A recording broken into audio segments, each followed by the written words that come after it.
Okay, hello and welcome to our monthly book club. This is a book club discussion that we do well, I shouldn't say, it's the last Thursday of every month, and we do a different book every month. So currently with me, we have Agatha. We might have Shay and James hopping on later. So welcome, Agatha. Hi, everyone. And the book, and I forgot to bring it with me, but the book we're going to be discussing today is called Whole Again by Jackson MacKenzie. And the book that we're going to be discussing next week is called The Confidence Game by Maria Konnikova. So you can find my website's down right now. Hopefully, it'll be back up next week. So we're rebuilding it. But um, just FYI, the book club is sponsored by Audible. So if you're interested in getting a free audiobook, you can head on over to audibletrial.com/thrive after abuse. And with that promo code, you can get a free audiobook. So I guess with that said, let's just go ahead and hop into it. So what were some of your takeaways? Okay, I have over 31 takeaways, so you told me to pick three. We'll start with three, yeah. Okay, oh gosh.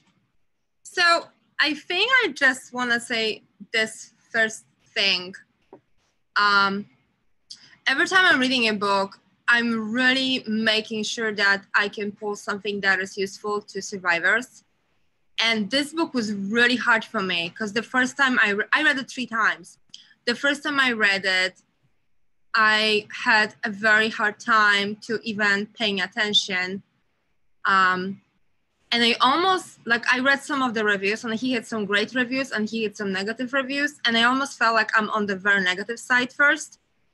And the reason why is because I think if you are writing especially a self-help book for survivors of domestic violence or narcissistic abuse or psychological abuse, any of those, you have to almost put higher standards on your writing. And one of the really important things is to make sure that you are clear, that what you're writing will actually bring clarity to the healing process. And I think he really struggled with it in this book. So I don't want to say don't read it. I don't want to say it's a terrible book. I'm going to say it's a difficult book. And I think it takes lots of attention to really pull some positive things out of it. He doesn't say many good things, but he says some. I like them. What did you think was confusing? I think that he presents, let's say, and there's lots of above validation there, how there was a dysfunctional part of the validation when people get stuck. And I think he kind of presented in different parts of the book, like little fragment here, little fragment there, little fragment here. And I know why, I assume why he did that is because he really based this whole book about his path to wholeness. And as we know, path to wholeness is not like A, B, C, D, E, F, G, but it's like blah, blah, blah, blah, everything everywhere. So I think he learned a little bit piece here, a little bit piece here about, how validation is. But then he kind of presented in this way how he learned it. And I almost felt like he forgot to land some points. Like he take a few plays and he didn't land some of them. That's what I was thinking. So that was, and I'm a very critical reader. I'll be honest about it. There are some authors that I love because I think they're very clear and I think they easy to read for, as we struggle as survivors, especially at the beginning. Some books have great information but are too packed. Some books are just awesome. They have just the right thing. So I try to be very fair. And I guess reading this book after his first book and reading this book after many other books about healing, I think this could be written better, maybe less confusing. I think it's fine, but could be better. That's my idea. Yeah, I kind of noticed, he talks a lot about the protective self, that survivors of abuse develop, and also basically anybody that doesn't have like a healthy, well-adjusted self has a protective self, and kind of where that comes from. And I think that's so valid, and there are so many great points that he has in here, but I could see that would be really confusing for a person who's fresh out, because they're not at that stage. I mean, it's definitely like a later stage in healing kind of book. Yeah. So yeah. Okay. Was, Well, what were some of your other takeaways? oh gosh, so many. So I like the idea of protective self, and I don't think that differ that much from basically a complex post-traumatic stress disorder, because he just kind of put his own framework over that, but it's basically the same. I think he got me here very confused, to be honest with you. Like, I listened to this part many times, and finally I was like, I think I know what he means. But I kind of would take a little bit different approach to it, because he really focuses that we create the authentic self as our attempt to control how we feel by controlling what is outside of us. That was his like main idea. And I felt that he put, and as you said before, he says that both a victim and a perpetrator of abuse, they both basically interact from the protective self, right? So they both develop that protective self at the different time of their life. And it kind of felt that when you are an abuser, you are more like, that's that take would work for me, that you are really trying to control how you feel by controlling everyone around you, because it includes, it's basically the power control dynamic. Everyone outside of you, and this is the way you try to feed your ego, make yourself feel better. So I kind of felt that this is greater. But when I was looking at some of us survivors, maybe at the beginning of our healing we try to do that, but then I feel that we actually trying to do more work in us. So we try to more control what's inside of us to interact with what's happening outside of us. And I felt that he would have got like more depth in that chapter if he described those two words, that it can work. There are two different dynamics, I think. They both are out of the need to protect ourselves. That's what's a protective self. But I think they can go. Do you remember the book before we read? It was about the adult children of the emotionally mature parents. She made the distinction between internalizer and externalizers. I think if he would put this idea in here, because internalizers are like most of victims, survivors were internalizing stuff. Yeah. So I think if he put that in, that would make more sense to me, because he told me like I'm trying to control what's out there, and I couldn't relate to that part in this book. I couldn't for nothing. Like I was trying to see, and I'm like, there are some moments, maybe I've done it, but mostly I'm really trying to twist myself in a pretzel to interact from outside. So yeah. Did you have the same experience with that? Yeah, I would agree with that. I guess my take on the protective self was, and I think you're spot on, the whole C Ptsd book, like Pete Walker's take on it. He talks about there's kind of different ways that protective self manifests. And I think so many of us tend to either become more like either love addicts or more love avoidant, where we're just terrified of getting hurt again. And we're pushing people away. And he does explore that concept. Although he does it more through the lens of borderline personality disorder, which I had kind of mixed feelings about, because, there's a difference between a personality disorder and then a trauma response. And a personality disorder is long-standing, and it develops, it's your personality, versus being completely dysregulated and unhinged after a traumatic relationship or situation. And I think there's a lot of overlapping traits, which is why they tend to kind of get confused. But Yeah. So that part when he talks about borderline and complex post-traumatic stress disorder, when he tries to really make like distinction between the two, I had a big problem with it, because I totally presented myself as a borderline personality disorder at the very beginning after, abusive relationship. And then it went away, and, it's like you have a different symptoms of CPTSD, right? But I felt that, so because he claims there that the person with CPTSD, they literally avoid always conflicts. And I'm thinking, well, when I was just after abuse, I don't remember really avoiding conflicts. I remember I raged for a little bit, and it didn't make in. And he says that definitely says you are borderline, and then if you're not, you are just CPTSD. And I'm thinking, well, this is not that easy to differ. I think you kind of trying to draw a line over here that people who have way more, background having hard time drawing, and you're just like, bam, this is easy. I'm like, no, it's not. No, it's not. Yeah, I agree with that completely. Let me get my notes up real quick. Right. I wrote something about that in there. He had brought up the very valid point of not self-diagnosing yourself. Not self-diagnose. Don't self-diagnose after trauma.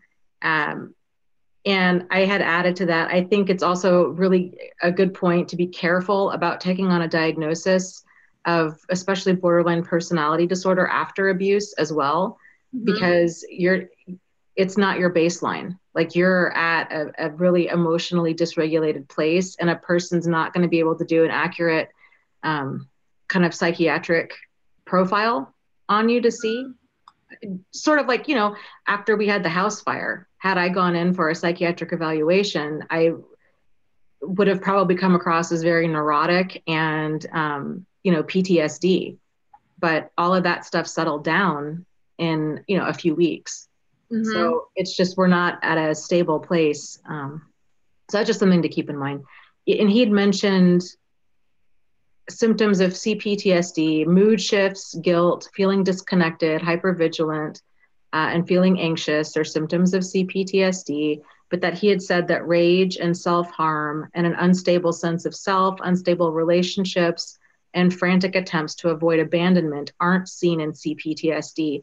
And I had added that I don't agree with that at all. That's exactly my point here. Yeah. I was like, are you kidding me, man?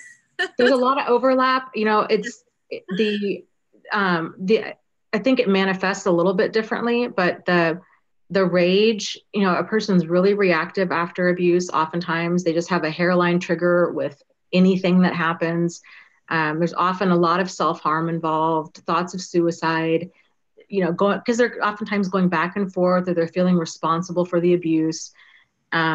These kinds, or they're just feelings of worthlessness. The unstable sense of self, the same thing. Unstable relationships, kind of the same thing. Or they're getting into another relationship quickly for whatever reason, and then that keeps blowing up because they don't have a solid sense of self after abuse. And the frantic attempts to avoid abandonment, I think, tend to just be from that lack of self-worth that comes from abuse, and that scramble to, date or to fill that void, and then feeling like, oh, if this person rejects me, then it's because I'm not lovable. And so there's a lot of overlap. I think it would be really difficult for anybody to really kind of tease that apart. Yeah. I mean, I kind of feel that I don't want to say it in a bad way. Okay. I think often we confuse our opinion with knowledge. And and this is why I say I think, because it's just my opinion. This is not a fact, right? Like, my experience of it. I feel that the way he experienced things, he almost treated like facts. And because he had a support group and this whole community of survivors, so he kind of experienced different probably flavors of survivors. And the truth is, many survivors of domestic violence do suffer with borderline personality disorder, but they did have it before the abusive relationship happened to them. And so he had probably this wonderful privilege to interact with both, you know, and he tried to probably differ between the two of them. And he created his own way of like trying to figure out who is, you know, just suffering with CPTSD and who has borderline personality disorder. But I think it's really just his experience. This is not like science, you know? Well, I would say my guess would be that if you were to ask a lot of mental health professionals, they would probably agree with his description.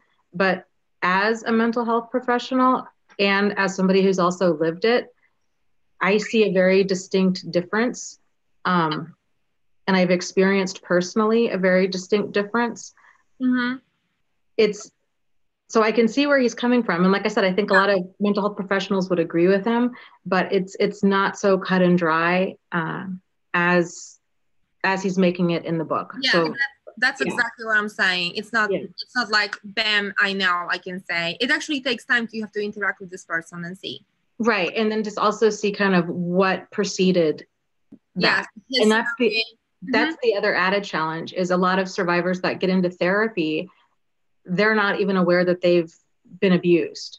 Mm-hmm. And so they're not really an accurate historian because they don't know what happened to them. They just know that they're feeling completely unregulated and possibly suicidal, anxious, depressed, and they just can't function and they're close to a nervous breakdown. But when they're trying to articulate why it is, it's sort of to an outsider who's not familiar with emotional and psychological abuse. And I would say the vast majority of mental health professionals are not. No. If the mental health professional's not picking up on what was going on and they're not seeing that this person did experience emotional and psychological abuse, it would be easy to chalk up to, oh, this person's just kind of either has borderline personality disorder or there's just this adjustment disorder going on because they're going through a bad breakup. And completely misreading or minimizing, I should say, the situation. Which is very, very easy. It is easy to do. And I don't fault mental health professionals for it. I mean, there's just such a breakdown of communication between, with understanding kind of across the board that it's a challenge to see this stuff for what it is. Mm-hmm. I think we're going into the right direction with it all, since people like you are mental professionals, sorry, not mental. Yeah. Well, thank you. Yeah. Well, and the internet. I think the internet is the big game changer because I think for so long it's always been kind of pockets of survivors. Yes. And now with all of this and with kind of word getting out and there's just more awareness. And I mean, it reminds me a lot of kind of how Alcoholics Anonymous started. Mm-hmm. You know, it started with two alcoholics and neither one had any mental health or addiction experience except for they'd lived it. They'd been alcoholics and they were determined to make their life work. And they grew that into Alcoholics Anonymous. And then it became, you know, the mental health professionals began coming on board and really looking into addiction because they're like, okay, well, whatever these guys are doing, it's working. So let's, you know, reverse engineer this and go from there. Okay, looks like James is here. So I'm going to move him to the chat. So welcome, James. Hello, James. How's it going? Okay, good. My painting behind you. Can you hear me? Yeah. Okay, cool. Yeah. So James, so Agatha was saying that you have one of her paintings behind you. That's so cool. Yeah, that is so cool. It's so cool. Pay attention to the part where, you know, the light right here. Yeah. Good deal. Well, James, what were some of your takeaways from the book? So I'm not going to say I didn't like the book, but there really wasn't too much that was like new information to me. Okay. So the way he wrote it, I liked because he wrote it kind of like a regular person would would write it, kind of like if I were to write it. So it's easy to read, but it was hard for me to read because I want to say it was boring, but it was when you're reading something, you're like, yeah, I know that already. It makes it, for me, it makes it tougher to pay attention and like really focus on it. So I was thinking, so after the final discard and when I was fresh out, if I would have read this book, probably right after his first book, which is an awesome book. It is, yeah. Like if I had read this book and then read like your book, Start Here, and like Pia Melodies, I think it'd be a lot better.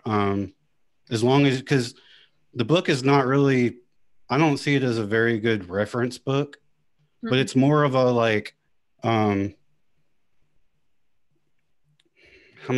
trying to think of how to put it. Like it would be really cool and validating to see like, oh, okay, well, this they're not a therapist. They're not a professional self-help writing person that's written 30 books. They're a survivor of abuse. And that would be helpful for me. That's what I would focus on and stick with and get from the book. Yeah, he did. This book was definitely written in more of like a narrative format where he kind of changed different conversations that he'd had with a variety of survivors over the years. Right. And I think that's one of the challenges with so many books is it really just depends on where a person is in their healing and understanding. Yeah. It could I'm with Agatha too. Some of it was, I don't know.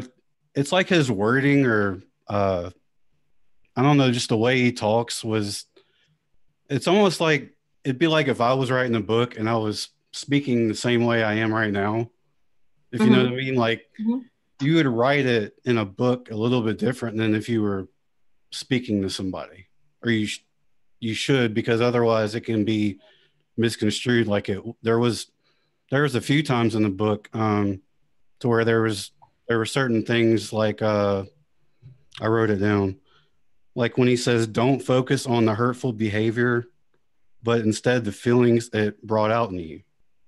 That, I think I know what he meant by that, but that could be taken way out of context and really, really invalidate somebody. Because what helped me, like one of the best things is writing down all the things that used to be said to me and done. So then whenever I'm feeling like I need to reach out to her, I could kind of refer back to that and think, well, that's probably not a good idea. Whereas that could potentially make somebody not write that down and then end up reaching out, breaking no contact, and then they start over again. Yeah. Agatha was talking earlier about how, and I would agree, it sounds like you agree too, that this is more of like a later stage in healing kind of a book, kind of for that reason, because I agree with you. There's definitely, a need for that validation and that clarity and that understanding of what abuse is, what manipulation is, the variety of ways that it can come across. And once a person really gets grounded in understanding what happened to them, then they can start moving forward and healing. But yeah, I see what you're saying. Or alternatively, I could see where you could read like a few chapters of the book if you're like fresh out, and then don't read anything else from that part of the book, and then go to other books like Pia Melody and stuff like that. And then at a later date, like you said, then go back and read the rest of it as kind of a like, oh, okay, well, because it'll give you a different perspective, which I think is helpful. I think instead of it being your Bible of recovery. Yeah. I think he challenges the way that most survivors look at the healing process. Yeah. And I think he confronts them. And I think it's given by how much time he spent interacting with survivors and how he saw that talking and focusing about the abuse actually making him feel worse, and people get stuck and they're not getting worse. And so I said it to Dana before, I almost feel that he tried to really confront people, but in out of his commitment to people really getting better.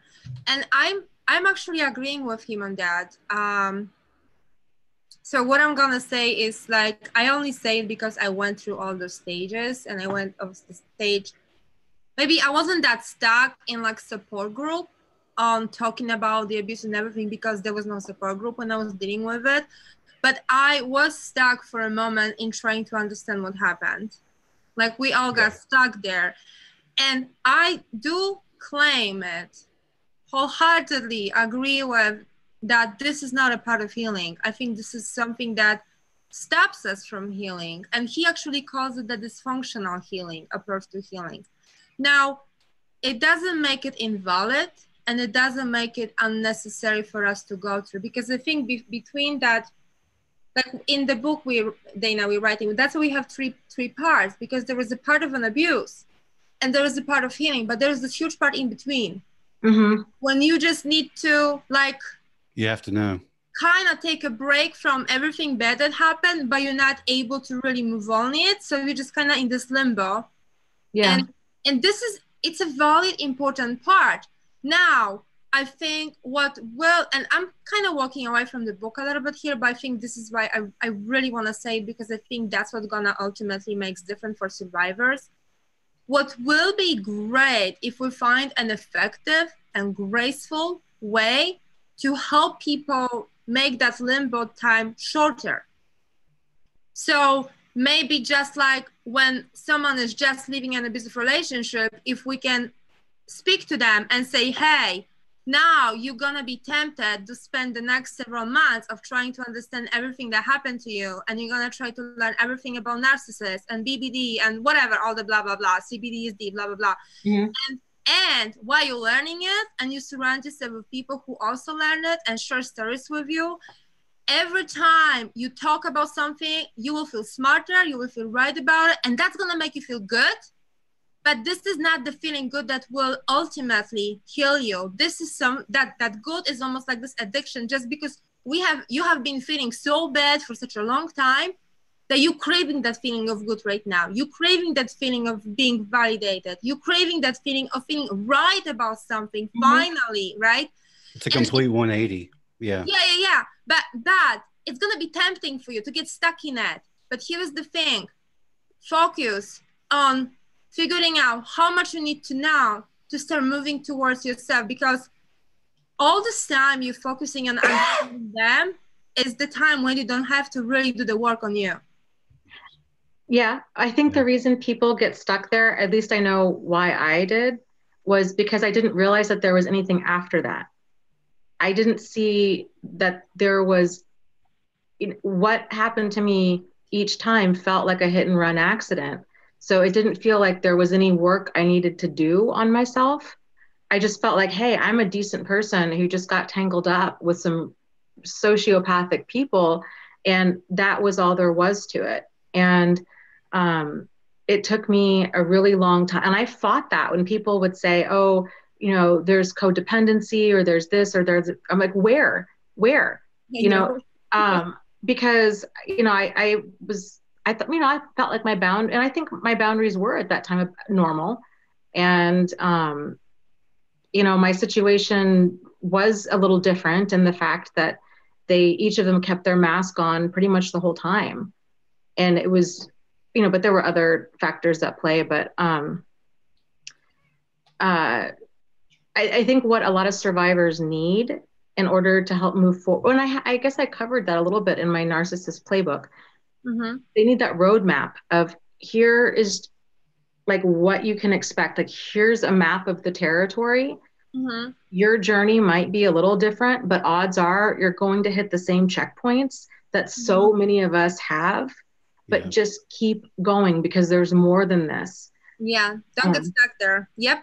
Yeah. Even if you don't think that this applies to you, or that, and this isn't saying that you're to blame or that you did anything wrong or any of that, because you didn't, but there's so much that we can squeeze out of this and examine our own imbalances that kind of contributed to us finding a person like this attractive and then staying, and why we glossed over our own inner wisdom along the way. I love how I think that was my favorite takeaway from the book, how he talks about the drama triangle. Mm-hmm. I think I'm just gonna read it because that was so brilliant. Okay. So this is also like not to blame anyone, but he confronts survivors here that we in a way participate in, you know, those dynamics that get us into the abusive relationships. And okay, so he wants us to see that there are some things that we are responsible for in creating those abusive relationships. So for example, excusing others, people, bad vibe, and trying to be nicer to them to make up for it. So that's like very codependent, right? Mm-hmm. So here's a good point here. Codependent finds themselves involved in many dramatic and harmful situations. You have to let go of that idea that bad things keep happening to you to interrupt that pattern. Or get rid of that belief that I attract toxic people like a magnet. And Cartman's drama triangle is a great model that helps you see what's really happening. When someone feels hurt or ashamed and inadequate or powerless, they take on identity of being a victim. And they are looking for a rescuer. Now, this isn't something we do consciously. It's like we basically like start acting like a victim because something is happening to us, right? Mm-hmm. And then we attract that someone that's supposed to save us. Now, rescuers usually have their major issues on their own. Victims attract more dangerous people who like being a knight and a rescuer to feed their ego. So that's attracting the narcissist, right? Mm-hmm. Codependent like to distract themselves from their issue by focusing on helping others. We know that. This then attracts more victims. So for example, you can attract a covert narcissist over here, preying on their constant giving, right? In drama triangle, this is really important. Oh, actually, before I said that, this isn't like any one of us here is at fault or to blame. This is when he realizes that those are all those protective selves that are interacting with each other. And basically the protective self, it will be like a bunch of protective mechanisms put together to just protect you from, you know, more bad things happening to you. So anyway, in that drama triangle, nobody wins and everyone is distracted from his or her unresolved baggage and instead acts out a completely misguided fantasy. Everyone's false self-beliefs are reinforced. So the codependent walk away from it thinking everyone is using me, you know, like victims, everyone keep hurting me, like all of that. Nobody is healing or growing, and it ends only in more resentment, fear, and pain. And that leads to victim reassuring her, you know, their victimhood even more. And basically they're just playing the cycle over and over and over and over again. Yeah. But he kind of then makes a great point that, which I really kind of like. He literally says that dance between those selves kind of need to like dance out so many times until I guess the pain, and I think we experience that as pain, breaks that protective self. So basically you kind of like go bankrupt and you know you cannot go on like this anymore. And that pain usually causes you to start doing the real work and really looking for that, who am I, what is going on, and healing, actually start doing the healing, because you cannot heal the protective self because it's an illusion. Yeah. There's nothing to heal here. It's like, damn, like it's like a doll, like a mask facade. You can't heal that. That's why narcissists don't heal, because their facade is so strong that nothing comes through it, basically. And there is no core self under it because it just didn't develop, I guess. Yeah. And Tim here in the chat brings up two really great points. He's talks about the drama triangle has three roles. You have the persecutor, the victim, and the rescuer. And he said, I think it's an interesting model, particularly that the same people can move around the triangle and assume different roles. And yes, I think that's so key. So I like to look at it as not so much, well, I guess the drama triangle is accurate, but like the dysfunctional triangle. So, how to tell if you're in a dysfunctional relationship is if you're playing any one of those three roles at any given time. And so for a lot of victims, we'll slide from victim to persecutor, maybe not necessarily the abuser. It could be. I mean, it could be more like the reactive abuse, but it could be persecutor. You did this to me. I can't believe you hurt me so much.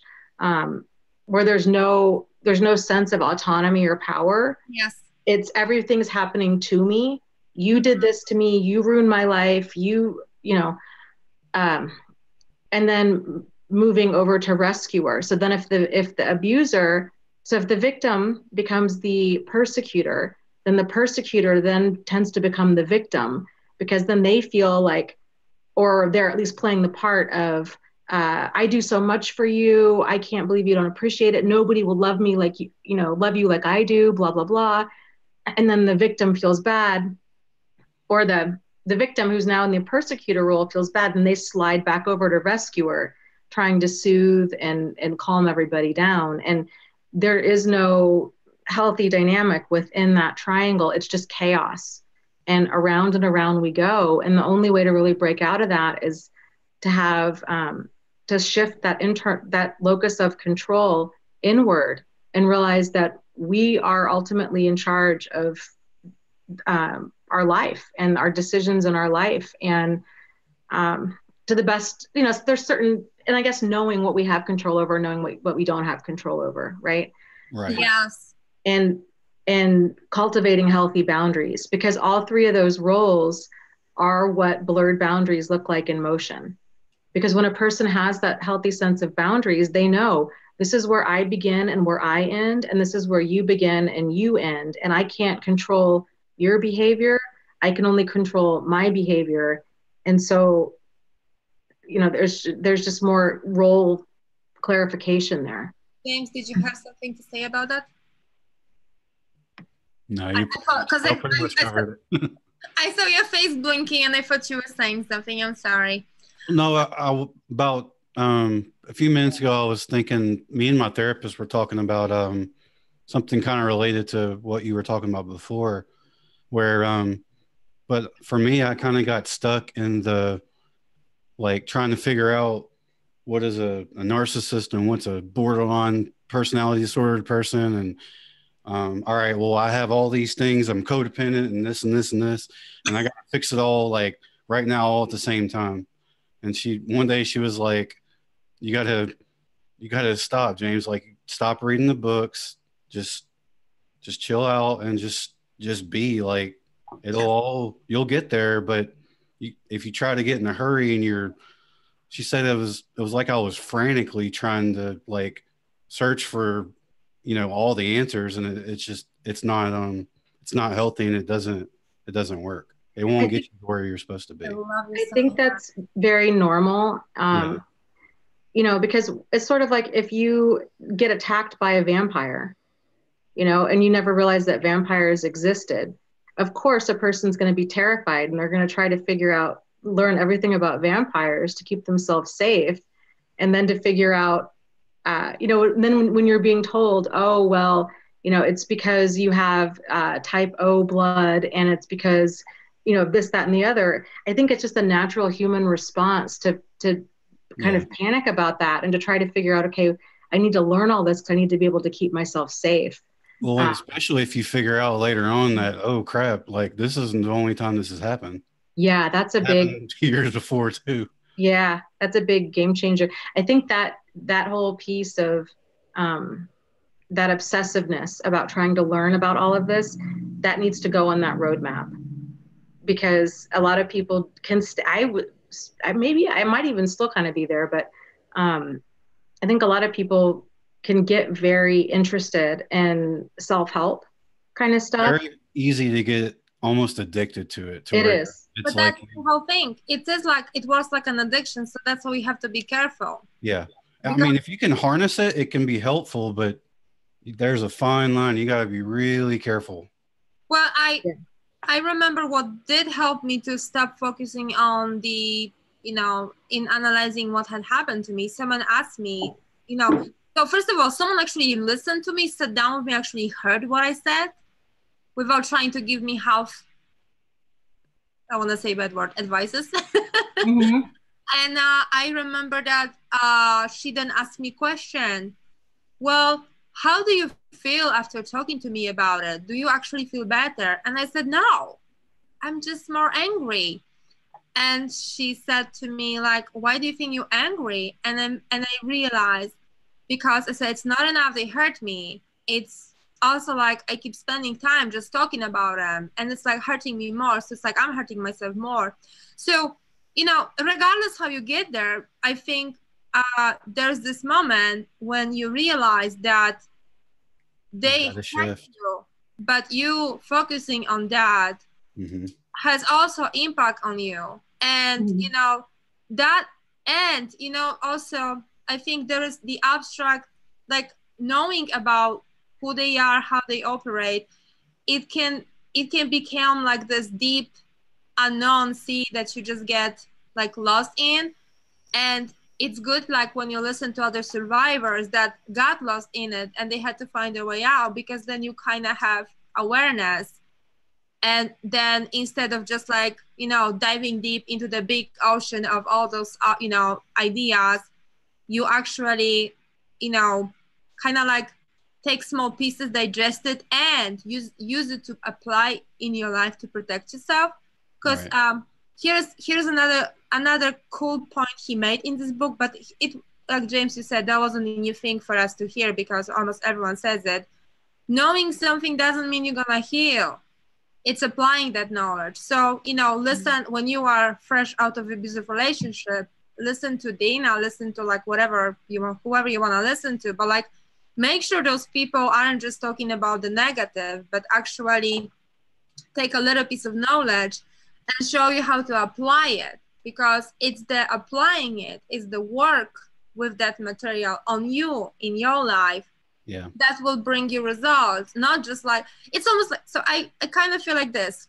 Let's say it's really, really raining outside, like it's pouring and you're standing outside. It's pouring and it's like, you kind of can't decide, is it really raining or you're just getting wet, like you don't know what's happening. So then you go find a bunch of people that agree with you, it's pouring, and you're sitting all out there and you're all getting wet, right? And you all feel good about each other because you all agree it's raining and you're all getting wet and getting wet and getting wet and getting wetter and wetter and wetter, right? And I'm thinking what's gonna really make a difference is like you actually self-validate and do. I don't need 20 people to agree with me it's raining. I'd rather go take an umbrella, right? Go grab it, yeah. So, but I think we get stagnant at pouring rain and just like, oh my gosh, it's really raining. Do you see it's raining? Yeah, it's raining. Oh my gosh, it's raining. And why is it raining? I don't know. Clouds are like, you know, like we kind of analyze it. But well, I think a big part of that is because the steps aren't, there is no protocol for treatment. There's no blueprint for this. There's no blueprint, and there really needs to be one, because survivors, that was my frustration with therapy. I was like, I want to heal, but I don't know how. If we're relying on me to figure this out, obviously my level of thinking isn't going to get me healed because I'm sitting here. So I need somebody else to say, these are some of the steps that we can anticipate. These are some of the psychoeducational pieces that you need to learn. I needed more structure around healing. You know, DBT has structure to it. I really feel like there needs to be something equivalent to narcissistic abuse, because the way that it's that this is treated now, it's not effective. And no, it addresses some of the symptoms, but never addresses the whole process. And there's no roadmap, so we have just get on it, you know, and do it. Yeah, I agree. Or at least somebody to point you in the general direction of which way you should. But that's what we're doing, James. This is why we blogging, we talking. This is why I do my art, so I talk with people, you know, like, hey, this is what happens when you abuse and you get stuck here, but then you can go here. And it's like we need to shine that light, and that's basically our responsibility, you know. Yeah. Yeah, I agree. I think that would really help. So, because a big part of the trauma response is that a person's prefrontal cortex goes offline. And so when we look at survivors and they're stuck, they're in that freeze mode. And Mhm. that's why it takes them so long to move. That's the second reason it takes them so long to move forward. There's no clear path to what's next. And then they're also in that freeze response. So they're not thinking clearly. So they're just kind of walking in a circle, Mhm. not knowing, hey, they need somebody to say, okay, you know, there's more to this. You just got to keep walking. Let me at least show you the next few steps. I have just found in my own experience with running the support group and doing all these videos and stuff, if it can be laid out as clearly as possible and it's done in a more kind of structured, not saying that what I'm doing is structured because it's not by any means, but kind of laying out some breadcrumbs for people, they'll start coming along, and it's a more gradual process, because that's another challenge with healing is just like you guys were saying, with this book, it's when you're fresh out, like this book probably, I don't know how much sense it would make for a person who's fresh out. And so there needs to be, like Agatha, what you were saying, there needs to be like this middle part that kind of bridges that. Yes, you need to build a bridge between the healing and the trauma, and Yeah. that bridge needs to be, workable, so it actually transitions people, because right now it's like wobbly long bridge between two mountains and people fall off and like hanging off it. And that's what's happening right now. So Yeah, I think it would help with perspective, but I mean, they'd probably get some from the book, like if they read certain chapters, but Oh, I agree. Yeah. Yeah. there was always something good in this book. I just think yeah. that because healing, you can take so many, like, I want to say, blind alleys. Mm-hmm. This book can kind of get you in a couple blind alleys, like this whole idea of forgiving narcissists because it's their protective self. And I don't know, it was just very triggering. I mean, it wasn't that triggering to me, to be honest, but I think I was reading it and I was thinking like, wow, if I just like left my abuser and I read that book, I would have a huge problem with it. You'll think you're a horrible person, Yeah, or I would, forgive I mean, there's a couple good things he said about forgiveness, but if you are, your brain is now working all of that and you're reading it, you're thinking like, oh, poor narcissist, he had all those things. He just his protective self, he gets really hurt. And I'm like, there was a time to have this grace and stuff, but at the very beginning, that's not helpful, because it's gonna be very codependent for you. Like, you're not gonna be able to comprehend the whole idea of healthy forgiveness. Like, you just, so that would be a very blind alley over here. Mm-hmm. Like, I'm even afraid to speak about it more, to be honest with you. Yeah. We've got a question here in the chat from local tourist who asks, I went to see the funniest comedian in the world last night, but I couldn't enjoy the show. Because I couldn't stop my thoughts. Is that normal? And I love this question. I'm sorry. Yeah. I think it depends on where a person is in their healing. I know I for sure struggled with that. How about you guys? It's very possible. I mean, like you said, it just depends on where you're at. I can answer from the book, because he actually, I found it very hilarious when MacKenzie said, like, stop thinking about it. And they did this experiment a while ago, psychologists, when they'll people not to think about panda or crocodile or something, and people just cannot forget about the panda, crocodile, whatever it is, right? So you cannot just stop thinking. It doesn't work like that. What you can do is you can start directing your thinking towards better things, and then you build like focus point, I guess. But it's a process. You can't just go somewhere like, I'm gonna stop thinking, distract myself with a comedian. You have to be consistent in redirecting your thoughts. I think what helps you focus is to start reading something, because when you read, you occupy your mind with something else's, and you can see if you can hold attention for like one sentence, two sentences, a chapter, a paragraph. I don't know where you are, but this is the way you can start actually training your brain to keep on focusing on the content in front of you, not just the content inside of you, I guess. That would Yeah. be advice. And he had talked about, James, you had mentioned earlier that he had made the comment in the book about shifting your thoughts basically from the betrayal to the emotions that you feel about the betrayal. And I think when we have these ruminating thoughts, when we keep thinking about all kinds of just different things that were said or that were unsaid, or how we were wronged, these kinds of things, I think that was a really great advice to, when we're at that point, to take the time to dig a little bit deeper and explore more of our feelings about that. Because I wish he had explained it better like you just did. So thank you. Yeah. Because I think so many of us, our internal emotional environment, we've numbed out so much. And I think that's kind of the beauty that we could maybe get out of those ruminating thoughts is it's all of that stuff starting to bubble up to the surface. yeah. And when we can start exploring it, of like, oh, you know what? Actually, I'm really angry, or I'm really profoundly hurt, or, I'm just sad, or starting to label our emotions and then just explore it a little bit deeper. Because so many of us, I think, have put our own emotions on the back burner and have been so focused on the problematic person in our life, or making sure that everybody else is okay, especially for those people out there that have children. And sometimes you have to numb out, or yeah, you're just gonna that's a good point. not be able to handle it. You're just gonna Right. have a mental breakdown.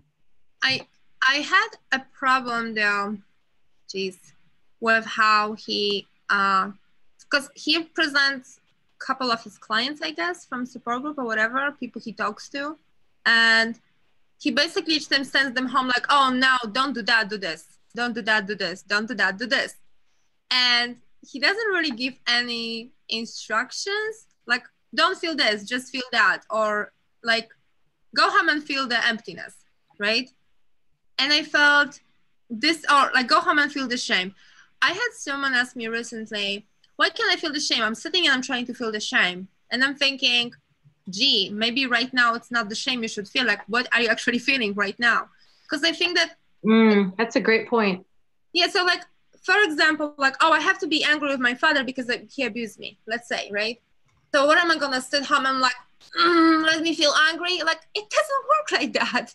It just doesn't, like, oh, I'm not going to spend the next, hours sitting here and trying to find the source of anger in my body. That's so, and the way, people sometimes say it, it sounds like that. And I'm like, this is just making it overly complicated. And it's not natural. Yes. And I think, like, why don't we follow the natural rhythm? Like, you live your life, and then when something happens, you actually describe the sensation in your body, because that's the way of, as a survivors, we have this struggle when we trying to think our feelings and feel our thoughts. Like, we often say, I feel that life is difficult, right? And then we say, oh, I think this is good, like this is good, or like it's good or bad, only our thinking. So instead of saying that, we can like, so you said that, and when you said that, I felt like really hard feeling in my chest, and I was shaking, and my shoulders got really tense, and then my throat was burning me, and I really wanted to scream at you, and I was angry. That gives you this whole idea of how to, like, that actually connects you to your body, and you identify that anger or that rage, and you then, it's almost like you take an ownership of it. Like, you can see it, and then you also can see that you are bigger than it. And I kind of feel like MacKenzie was trying, so like he was on a good way to start really like landing those planes about this emotion, but he kind of didn't do it. He I think in his pathway to wholeness, which, whole again, he experienced those moments, but I don't think maybe he didn't feel vulnerable enough to share how exactly it happened to him. Because he kind of like, that was a very personal book, definitely, right? Like, you guys agree. I think he kind of didn't share some of the details, maybe because he wanted to keep some privacy. I don't know. But it was missing from me. Because then you send people home and like, go and connect with your shame. And I'm going to sit and I'm like, okay, let me be shame right now. Let me find the shame. And like, it's weird. Like, you can't do that. Yeah. Mm-hmm. And it's a much more useful tool for your toolbox of like healing, to just let it come up, and it will come up one way or another. Mm-hmm. Instead of trying to flip a switch and being like, all right, now I'm angry. Yeah. Think about stuff that makes me angry. That's such a really fantastic point. And probably people, you know, Jackson, especially since he's so much further in his healing, compared to a lot of people that are fresh out, you know, my guess would be that he meant like when the shame surfaces, get in touch with it versus, right? Like what you guys are saying, where it's sort of like, but if that's not spelled out for somebody who's new to all of this, then they're sitting there, trying to shame. You're trying to, that's so, oh man. And that sucks, but there's a lot of points in the book that are similar to that. So that was frustrating. Yes. Like I'm saying, that book, like that's why I read it 3 times, because I was like, okay, I'm going to pull out content out of this book regardless. Mm-hmm. And I'm not trying to hate on the guy, but I was like, boy, could you be any more clear, please? Because like there was some great, like there's a couple more things, like, so first of all, and I'm gonna say another thing that I think this one actually I think he landed pretty well, and he gets big point from me for that, because I think he was brave enough to say it, and he was pretty direct. Like he wasn't as direct as I would be because I'm Polish, right? Mm-hmm. But he was pretty direct. So he said that I mean, I'm not going to say exactly what he said, but this is my note from it. He gets big points from saying that healthy people, when they hear our story of abuse, they will step away for a moment from relationship and make sure that their boundaries are good. And they will choose whether they want to interact with us or not. It is the unhealthy people that jump on the chance of a relationship with someone who is still dealing with the hurt from the past. And then he says later on that healing is an independent process.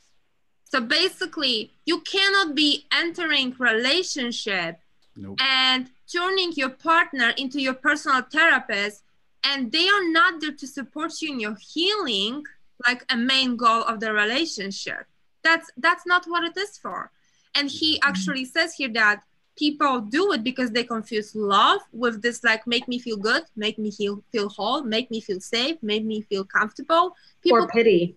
So people think that this is love, and also that the caring and supporting me is loving me. And so I was reading it and I was like, you know, good for you that you said that, because so many times, especially like in the chats, and I'm not saying this like to offend anyone, because I really was there too. So I have so much grace for that, for everyone, because I made the same mistake over and over and over again. But I remember that if I talked with someone and, you know, if let's say something triggered me, I really expected them to be super patient with me, because they have to, right? Because I went through so much and they should be patient with me. They should support me in it. I had this attitude, right, of survivor. That's not okay. That's not healthy. That's not the way you want to start building a relationship with someone. Well, and a healthy person will see that and kind of back away and be like, But then what happens is I would have a problem that the person back away, and I was like, oh, they're not worth me. They're not healthy. That's not true. They actually a very healthy person stepping away because they're wondering, hey, is this other person healed enough to be in a relationship with me, or they're gonna be a burden and I need to become their personal therapist? And see, I got this now. I couldn't get it before, and here is why I was actually struggling saying it. It's a very hard thing for us to hear, because we would love someone to come and save us. We would love someone to come and just treat us in a way that will heal all our wounds. We all want it. Yeah. I remember one time in a live stream, I think I asked you, Dana, how long you should wait before you start dating again. And I think you said like a few years, and I was like, what? Yes. It's crazy. But so then of course I went and tried the date, and you know how it went. I mean, there's a reason for it. it doesn't turn out very, Yeah, very. we've got to reconnect with ourselves and make sure that those parts are healed. The way that I was doing that, it wasn't that I was looking for anybody else to necessarily heal me. Mhm. It was, I felt like I'm speaking my truth and I will not be silenced. And so that was really kind of, Obnoxious. yeah, obnoxious. Empowerment thing. You feel empowered because now you're like, yeah, Yeah, you get it. And it's frustrating and it kind of fuels your fire when other people keep telling you to not talk about it. So you want to talk about it more and you kind of think that you're doing a good thing. But, there's a time and place for certain, it's like people on Facebook that only talk about politics or that only talk about, I don't know, like slaughter of animals or, you know what I mean? Like, it's going to turn off a lot of people and there's a time and place for that. And, yeah, I had to really find that balance within myself. And it took quite a while and I was really offended and hurt at first because it just made me feel even more silenced and more re-victimized. But it was pushing away a lot of other people that were like, I want to be able to hang out with you and relate to you in other ways, like without narcissistic abuse. Like, what else do you like to do? Aerial yoga? Can we talk about gardening? Can we relate based on healthy things, not based on the trauma of our past? And right. and Jackson talks about that too later on in the book about kind of the progression of healing and his own progression about how he got to the place where he had to really kind of move on from the survivor community and he shut down his nonprofit and kind of closed up a lot on his website and because it was too much. And I could totally relate to that. I mean, I've had a roller coaster of past 4 years of doing this. It's been so incredibly stressful. And I don't plan on stopping anytime soon because I really do enjoy it. But it definitely is a struggle with trying to figure out, okay, where is the codependency in here and where's healthy boundaries in here? Yeah. And I think it's like balancing the, addressing survivors that are freshly out of abuse and trying to guide them into that healing. That's like, the more you effective at that, the more enjoyable that process will be for you. But I also believe that you started this whole thing in a less codependent place. The way I read him, he almost like admits that he had major codependency issues when he was really trying to distract himself from dealing with his stuff by just like making everyone feel better. Like, he had a really hard time focusing on his own feelings, really. And then, so like I guess it's really a lot from what place you are starting that, support group. Because you started as an educational and someone who is already a mental health professional. He only started it as a survivor and a writer. I think those are two different spaces, to be honest with you. Yeah, I think I mean, even though I was or am a mental health professional, it was more starting from a place of being a survivor. And I started it because I felt like there was a need for it. And it was, there just wasn't, I know my own journey was so profoundly difficult. And I feel like I just made it out of that dark place by the skin of my teeth. And, and then you kind of, when you get to the other side of it, you think, oh my God, how many other people out there did this swallow whole? Because I just felt like this is by the grace of God that I got out of this and didn't end my life. Like, it was just a close call, And so I think it was that feeling of, I just don't want anybody else to have to go through this. So I think there was definitely more of that rescuer kind of unhealthy role to begin with, but I'm working on it. I'm hoping to get it to a place where it's healthy because I don't want to save anybody. That's not the purpose, is to empower people to save themselves. Yeah. Because that's such a key point in healing, is to be able to think for yourself and to be able to trust yourself and to find your own strength. Right. That way we're more informative than we're trying to, I guess, coach somebody along the entire way. Yeah, for sure. Well, what other takeaways did you guys have? There was one more really cool thing he said here.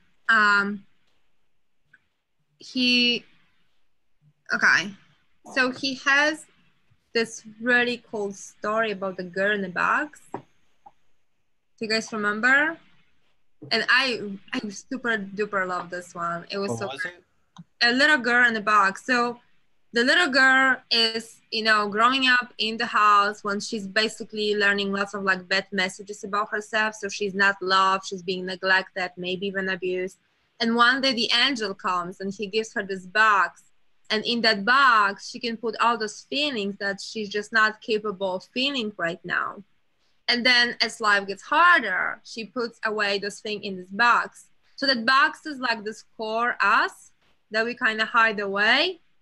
And we become like this, almost like the bodyguard of that box, right? So we, you know, and I love that because then she was leaving and she grew up and then so many things were happening and she felt like the box was kind of bursting and she was trying to do everything to hold it tight. And then one day she had a dream when the angel came to her again and he said to her that he's trying to help her to burst the box because now she can, you know, feel all that pain because she's big enough and then she can really embrace and become who she is because, you know, on the other side of feeling all those feelings, you really actually, you know, it's almost like you find your way to the person you're supposed to be.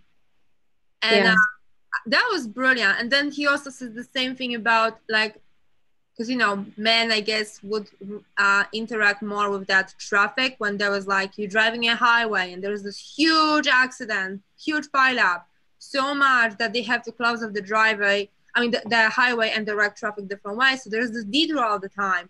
And then there's this huge part of a driver that is never used and you, driveway, highway, God help me.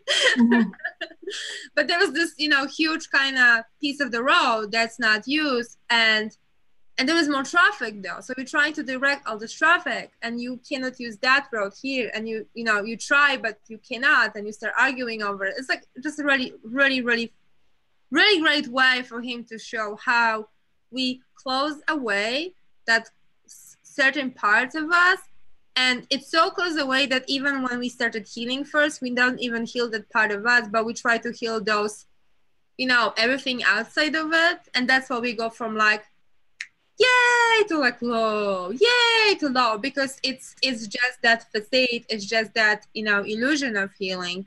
And then, you know, it's slowly just like opening the bags and, you know, removing the pileup and restoring the traffic. And the biggest thing from this book, I think that I like it a lot, and I think it will land to many people well. And why is because people really like and respect him for his first book. So big points that he actually says that healing is hard work.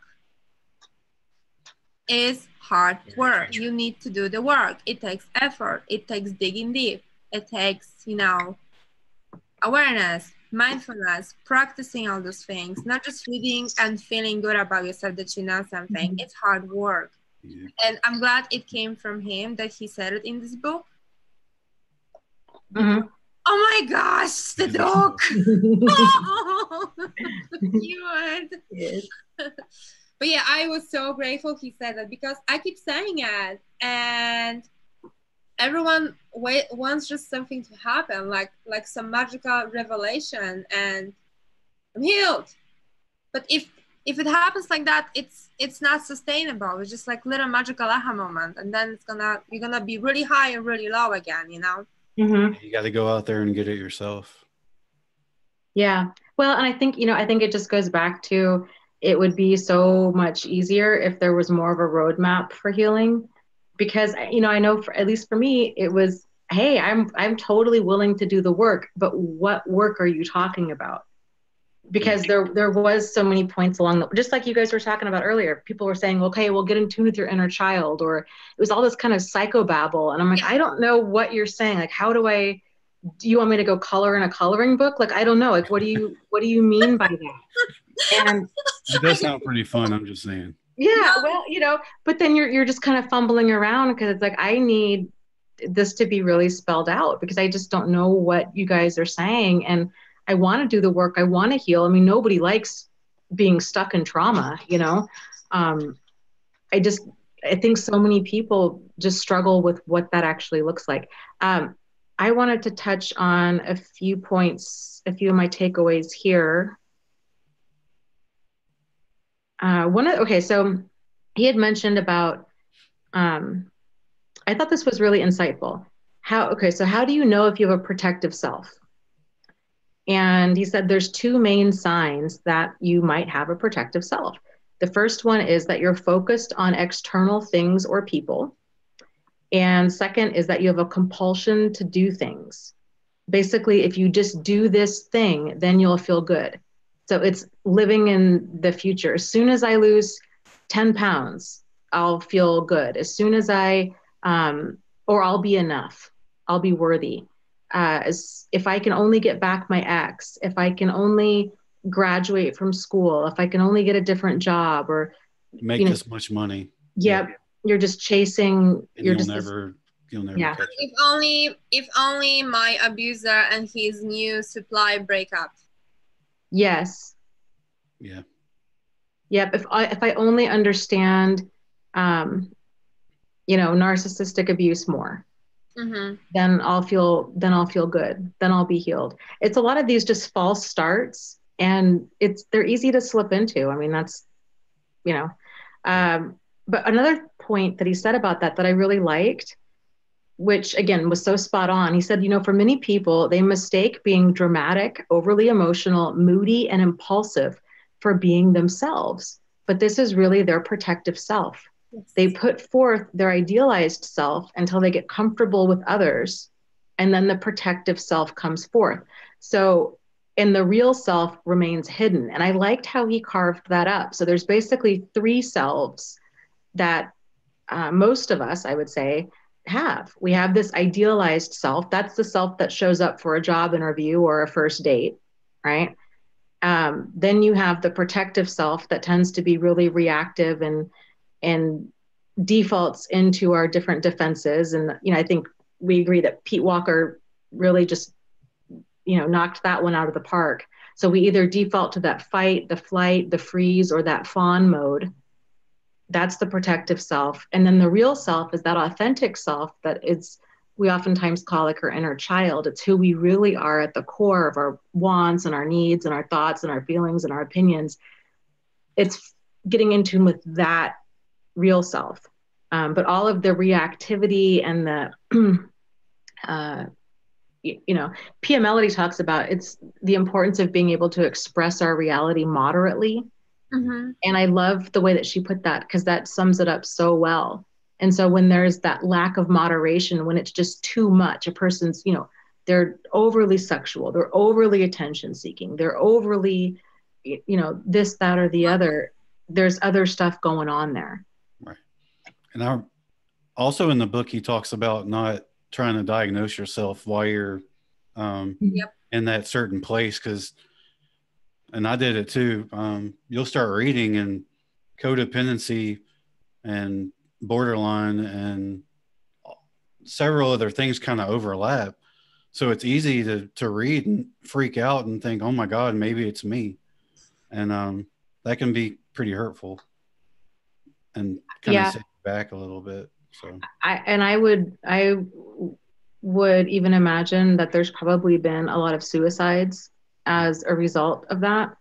And this is another one of the ways that I think other mental health, we just as mental health professionals, and even within the community as a whole, to be really kind of delicate with other survivors, because I've seen this where they come back from, their first few therapy sessions and are like, oh my gosh, I was just diagnosed as, especially borderline personality disorder. I was diagnosed with borderline, and therefore it was my fault.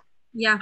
And then it just compounds all of that shame and that fear of abandonment and all of that. And so I think it's really important for all of us that are trying to heal from this to look at the behaviors. I think every single person out there, every single person out there has some sort of thing to work on.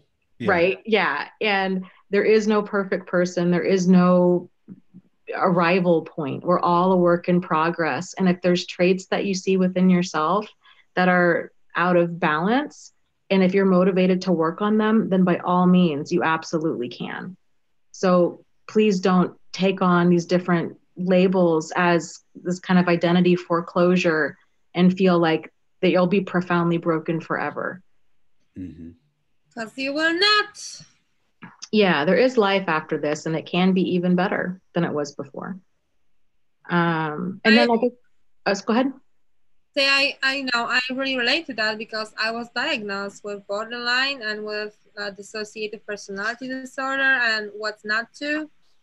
And if I had not, I don't know, just something, I think it was God, honestly, to me, tell me that that is crazy, that is not true. I did entertain this idea though, and it was really harmful to me.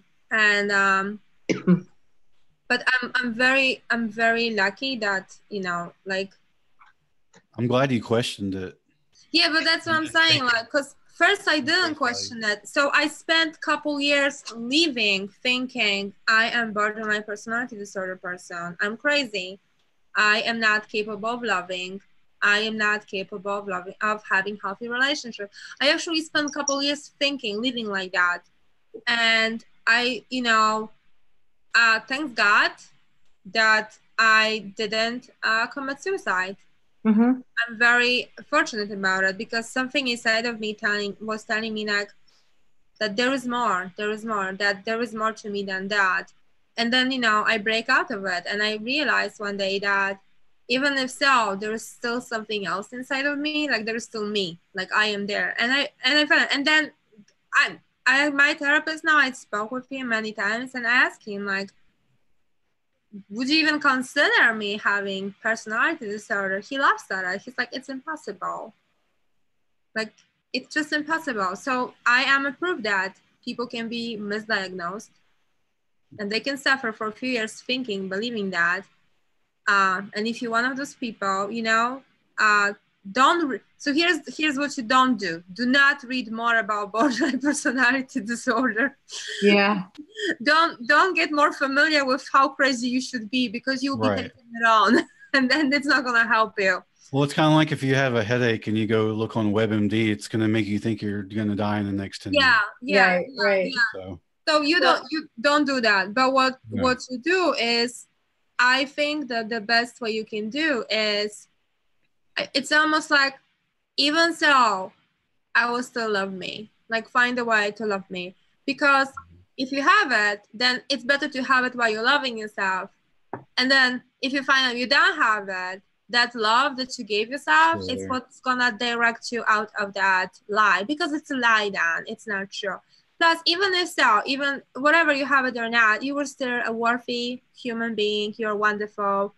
You know, you got hurt, and the best way to you know, for you to deal with it is that, you know, it impacted you on such a deep level, but, you know, you're still worthy of love. You're still a wonderful person. And, you know, if you're seeking help, if you're doing self work, you trying to live, you know, in the best way you can, you have good commitments, like good intentions, you're a wonderful person then. Yeah. I'm just a big fan of, there's so much kind of limiting language in the mental health community. And I think that there's really been a shift lately to change that, to make it more person-centered and not so focused on you know, a label like that, because it's the behaviors that make up the, you know, various you know, quote unquote disorders. And you know, like I said, we're all a work in progress, and it's just kind of figuring out, okay, these are some traits within myself that are causing that have been disruptive in my life, and these are some things that I need to work on, and, you know, let's just start working on them. And it doesn't have to be this you know, prison sentence that it can feel like, because PTSD or C Ptsd can feel the same way, you know, just like, oh my gosh, I'll be profoundly broken forever, and what's the point of trying to go on, you know? So I just wanted to end on this one point, the last takeaway. And this is something that we talk about all the time on here, but I think it's always good to hammer home. He talks about basically how can people pleasers protect themselves? And he brings up the wonderful point of, while learning the various red flags of problematic behavior and people is important, this will only keep us safe to a point. We must learn to reconnect with our sense of self-worth as well as our authentic self, our wants, needs, feelings, and when something's uncomfortable for us, and then how to respond in a self-protective way. Removing a toxic person or setting boundaries is about being self-protective. It's not about punishing them. And if we don't reconnect with this authentic self, we will continue doubting ourselves and continue looking to others for validation and to tell us what is and isn't a problem. We may find ourselves feeling like something is off, but if the other person isn't rejecting or abusive, we'll stay.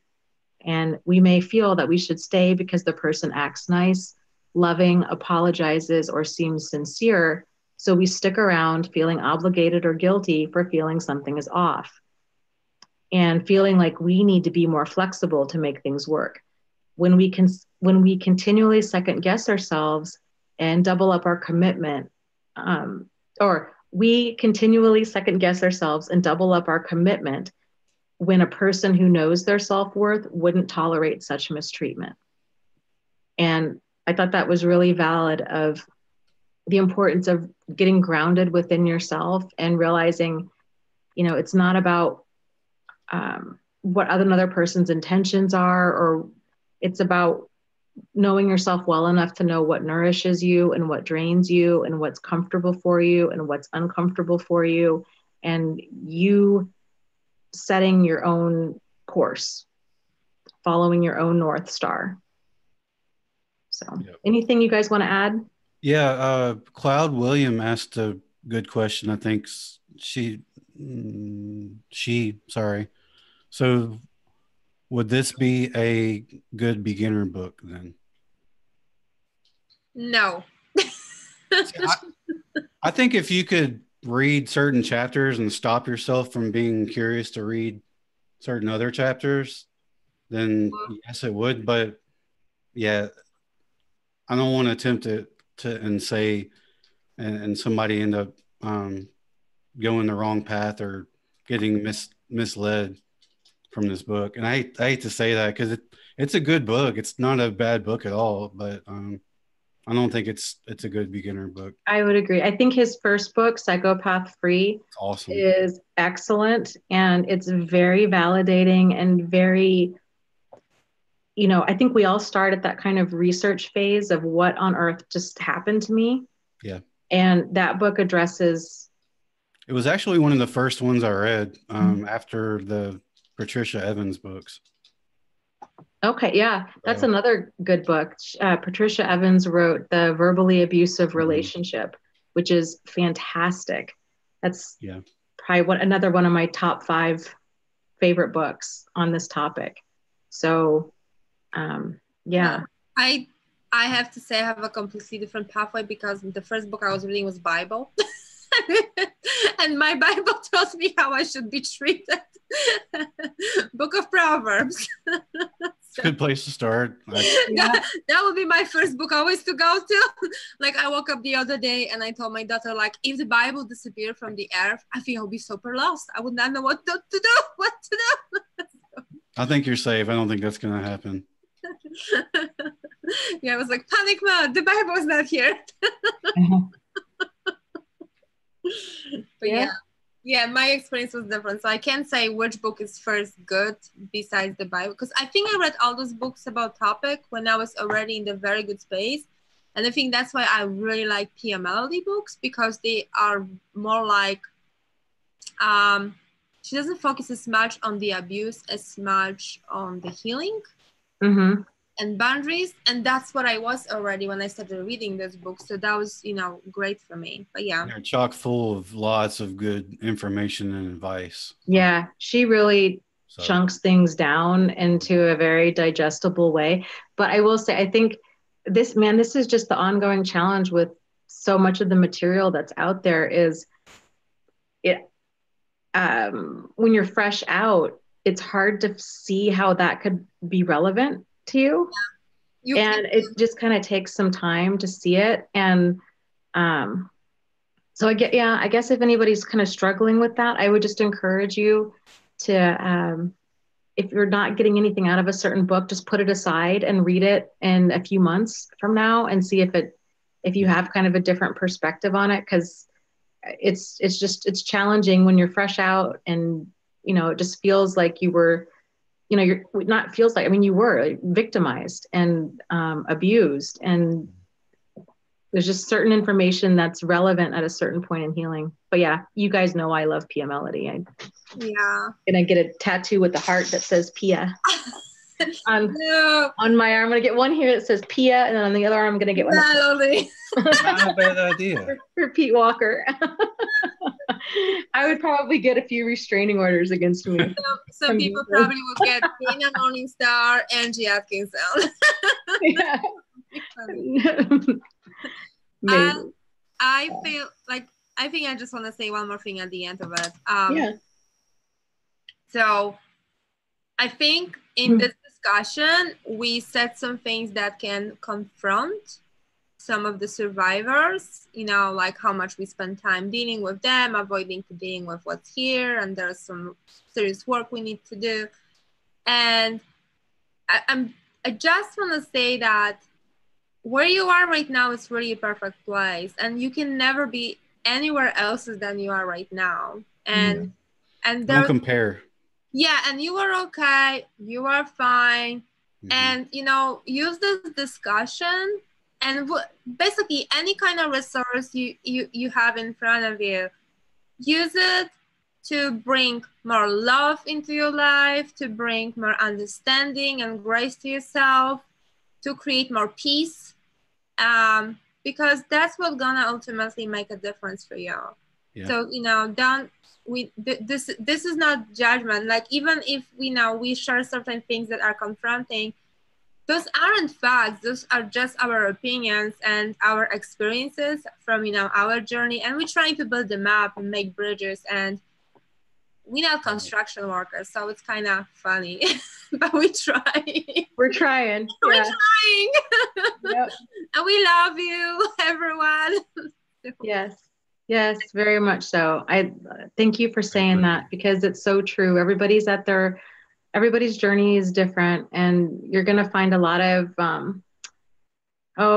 input and feedback out there across the internet and in person and with friends and family and you name it. And it's kind of a holding on to what helps and let the rest go, and just giving yourself grace and compassion as you move forward in this healing process, and just knowing that you're not alone, and that we all just send light and love your way. Blessings of healing and love and peace.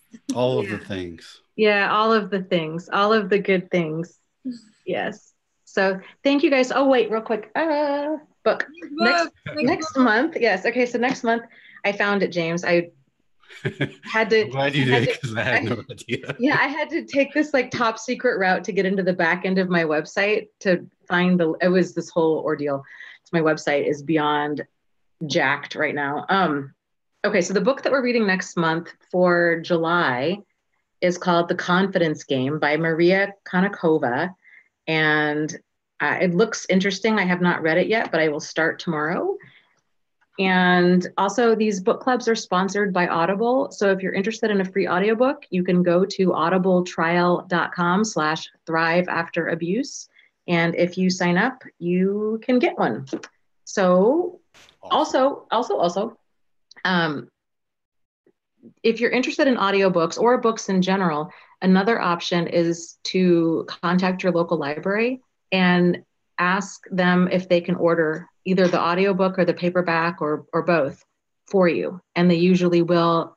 Libraries are totally into technology now. Most of them offer, there's an app called Hoopla that you can put on your phone, and so you can so you can listen to audiobooks for free on your phone if your library is connected to that. So, and if you have Amazon Prime, there's a way you can, if you or somebody else purchases a book, you can share it with them.